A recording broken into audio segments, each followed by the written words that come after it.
everyone, welcome back to Comic Book Issues. I'm your host, The Last Angry Geek. Well, we're finally at week 4 of the DCnU launch. It's been a wild ride since I first announced that I'd be doing Viewer's Choice as part of these reviews. It's been a lot of hard work, but also very gratifying, as I've had over 300 people join the Comic Book Issues Facebook group just to vote on these polls. Thanks to everyone who joined, and we'll get to Viewer's Choice a little later in the show. But first, the title I selected for week 4. It stars a former stripper turned intergalactic freedom fighter. One of 3 titles starring characters from Jim Lee's Wildstorm universe. This is Voodoo. The opening page of Voodoo features our title character in her natural environment. No, we're not doing that again this week. Let's just get back to the recap. As Voodoo works the crowd, we cut to a man and woman watching her perform. Fallon, the woman, is angry. She's not a fan of strip clubs or the piggish behavior of her partner, Evans. She storms out as Mr. Mirrorshades continues to enjoy Voodoo's performance. Getting served a drink, Evan tips the waitress to find out that Voodoo is new here, a favorite with men from the local military base, and that her real name is Priscilla. As several underage teens try to get into Priscilla's place of employment, the Voodoo Lounge, Fallon storms out. She's about to light up when she's confronted by the gang of youths who demand an apology for her pushing them out of the way. Keeping them talking, Fallon dishes out some old-school respect.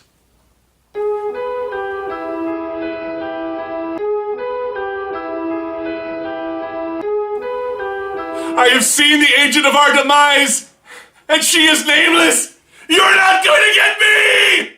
Backstage in the changing room, one of the other dancers asks around if someone can babysit her son. Turning to Priscilla, Voodoo tells her that she doesn't think it's a good idea. One of the other dancers reminds her that they look out for each other here. She then asks Voodoo why is she working here. Voodoo says it's a good place to learn about men. They have their defenses down. Before she can tell much more about herself, she gets requested for a private dance. The customer is Evans, and as she begins to strip down to her lingerie, he starts asking a bunch of personal questions. She tries to blow him off, but he persists. She reveals her full name is Priscilla Catane. She's from New Orleans. Her mother is dead and she never knew her father. Evan calls bullshit and tells her that she's been under observation for weeks. They think she's an alien shapeshifter who's been reading the minds of the military men who patronize the club for their secrets. Before we can get Voodoo's reaction, we return to Fallon, calling Tyler, Evan's first name. She apologizes for walking out on him, as it was unprofessional, even if she did find the setting distasteful. And she also warns him not to do anything stupid. As Voodoo puts a little more lap into her dance, Evan asks her to surrender peacefully or else face imprisonment. Priscilla gets flashed with an image of doctors vivisecting her and is obviously freaked out. Emphasis on the freak. Evans is dead. As Voodoo walks out, she announces, "I quit." Then, as she heads down the street, starts to dial Evans' phone. A moment later, where once Priscilla stood, now stands Tyler Evans, calling someone, presumably Fallon, to tell her he's coming over. Okay, well that certainly was revealing. With 3 singles in hand, let's take a close look at Voodoo. Oh, keeping in mind the rules about touching. Admittedly, this first issue didn't offer much in the way of backstory, but you know what? Here it works. This book presents itself as a sort of mystery, with most of the questions centering around Voodoo. As of this issue, I have no idea if she's a good guy or a villain, and the unexpected transformation at the end caught me off guard. All of it left me wanting more. In previous continuity, Voodoo was a battle-shy member of the Wildcats, alien-human half-breeds who were fighting a war against the Damonite invasion force. Priscilla eventually found out that unlike the other cats who were of Caribum blood, she was a Damonite half-breed.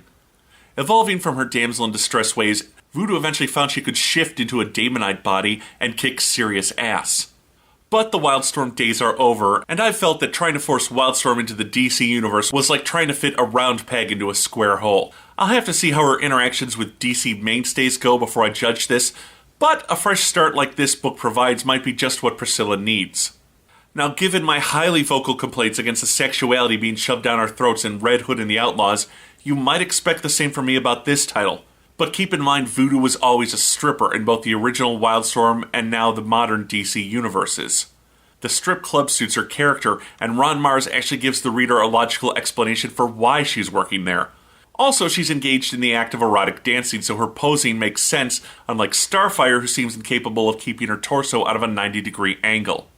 Here, the sexuality isn't shoved down our throats for no reason, it actually serves the story and the character.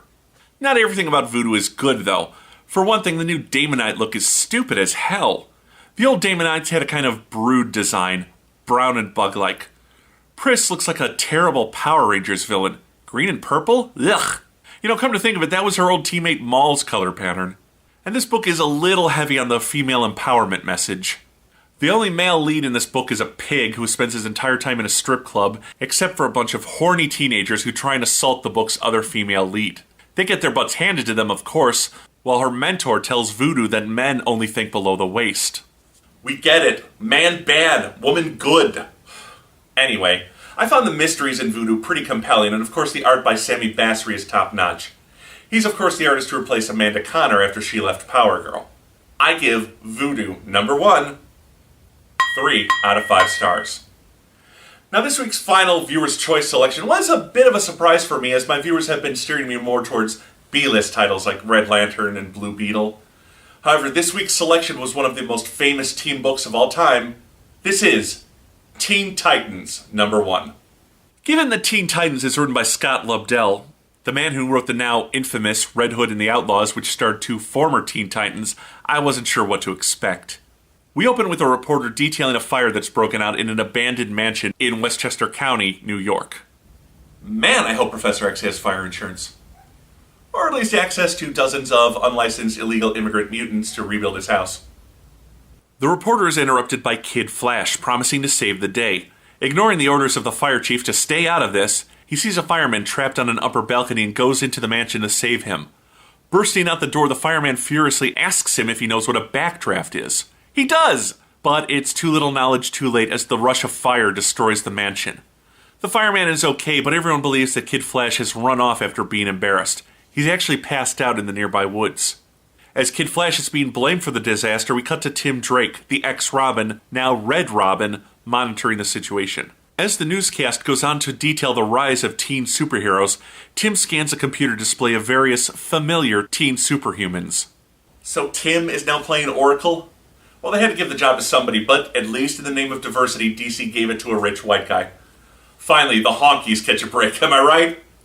As a voice questions what Tim started in his Robin days, a framed photo of Batman and Robin makes short work of one of a team of mercenaries. Okay, help me out with this. You're trying to maintain a secret identity, and yet you keep a photo out in the open of you and your mentor dressed in your superhero identities?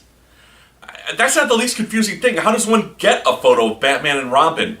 Did they set up a date with a photographer? Did Peter Parker just happen to swing by and snap a pic? I mean, that one photo brings up a plethora of questions. Jefe, what is a plethora? Oh, shut up.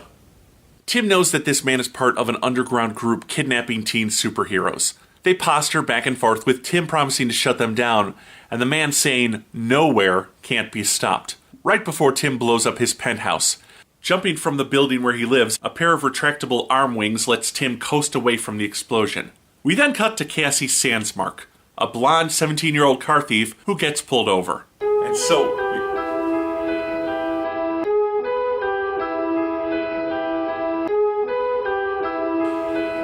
Who are